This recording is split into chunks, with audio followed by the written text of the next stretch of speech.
In this video, I'm gonna give you 5 simple techniques that will help you instantly get rid of performance anxiety. Now, the techniques I'm gonna share with you in this video are things that I've personally used to help NFL athletes perform at their best, UFC fighters before they go into the octagon and fight.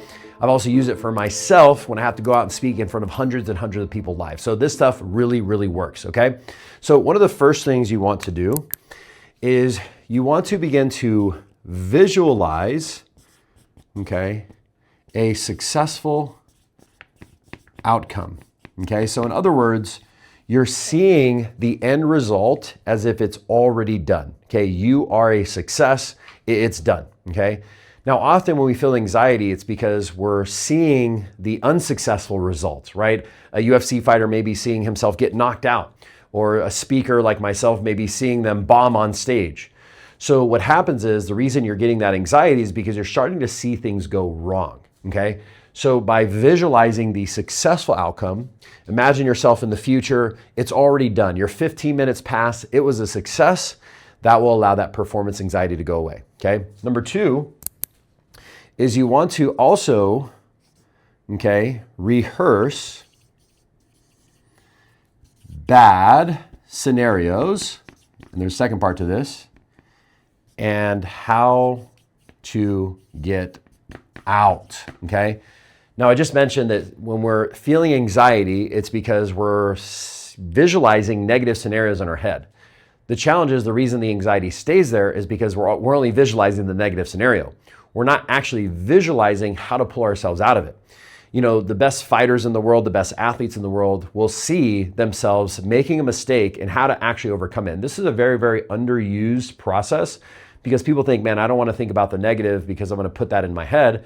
But no, what you're thinking is, hey, if we're in worst case scenario, how do we get out of this? You know, this is what the military uses and high level athletes use, because you have to be able to thrive under that pressure and be able to get yourself out of sticky situations, because it's not always going to go in our favor, right? So whatever it may be that you're preparing for, see what negative thing may happen and see how you're going to turn it around. Again, visualize that until you're seeing yourself get out of that negative situation, okay? Number 3 is you want to practice until you can't get it wrong.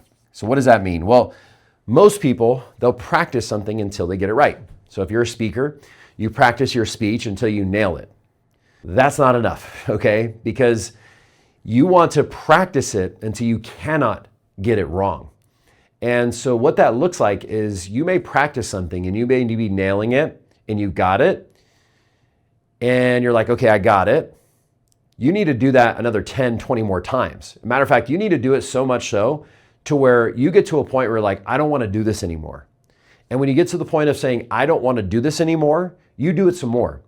Because what happens is our subconscious mind learns through repetition. And so just by getting to the point of doing it right, you nailed it one time, that's not enough.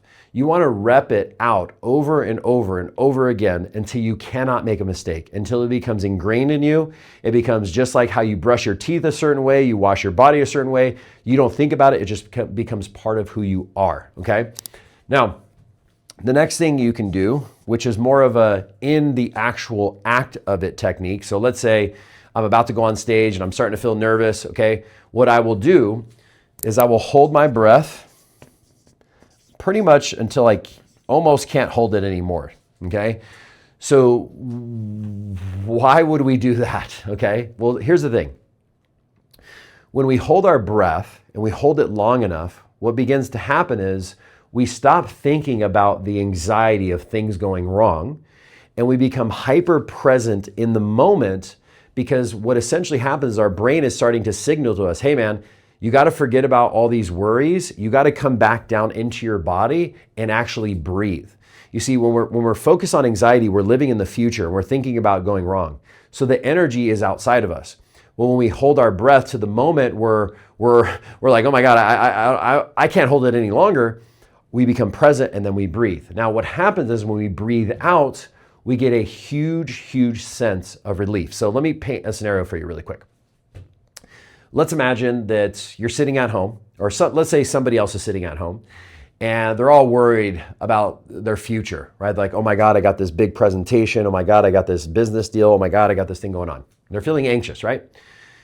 Now, let's say all of a sudden somebody broke into their home and tried to rob them, okay? What would happen to their presentation that they were worried about? It would all of a sudden go away, wouldn't it? And all of a sudden they would become so present in the moment that they would have to deal with the threat at hand. As a matter of fact, they become so present that their vision would get clearer, time would begin to slow down, and there would be nothing else on their mind but handling the threat at hand. Now, once, let's say they neutralize the threat, the cops come and arrest this person, how is that person going to feel afterwards? Well, they're going to feel a huge sense of relief, of, wow, I'm okay. Well, the same exact thing happens when we hold our breath. We hold our breath to the point long enough, our brain starts to go, it's like the person breaking into our house. Hey man, we can't worry about this presentation. We have to worry about the threat at hand, AKA breathing again.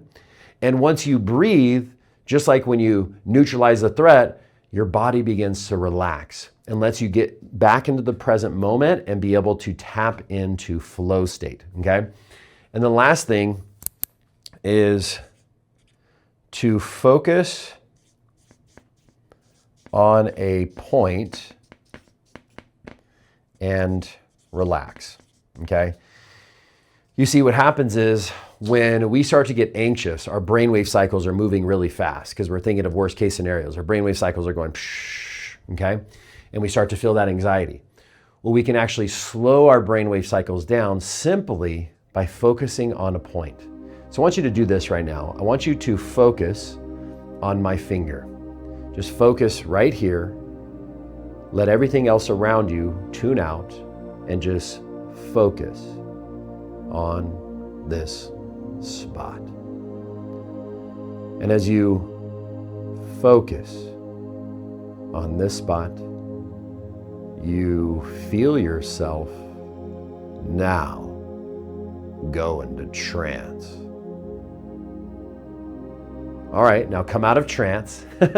By the way, if you went into trance, do me a favor, hit the hype button and go, whoa, this guy just hypnotized me for like 10 seconds. If you felt yourself go into that daydream state, hit the hype button, hit the like button, and let me know how you feel down below in the comments, okay? So when we can focus on a point, our brain is no longer in beta and we start slowing down into alpha. When we're in that alpha state, we're able to tap into flow state. And again, the anxieties and the worries and the what ifs, they all begin to start to go away, all right? Now guys, if you love this kind of content, and you're like, man, I would really love to learn how to continue to program my subconscious mind for success for yourself, or maybe you even feel called to help others, I've actually put a link down in the description for you to book a free assessment with my team. If that sounds like you and you want to do deeper work, click the link down in the description and book your free assessment with my team now.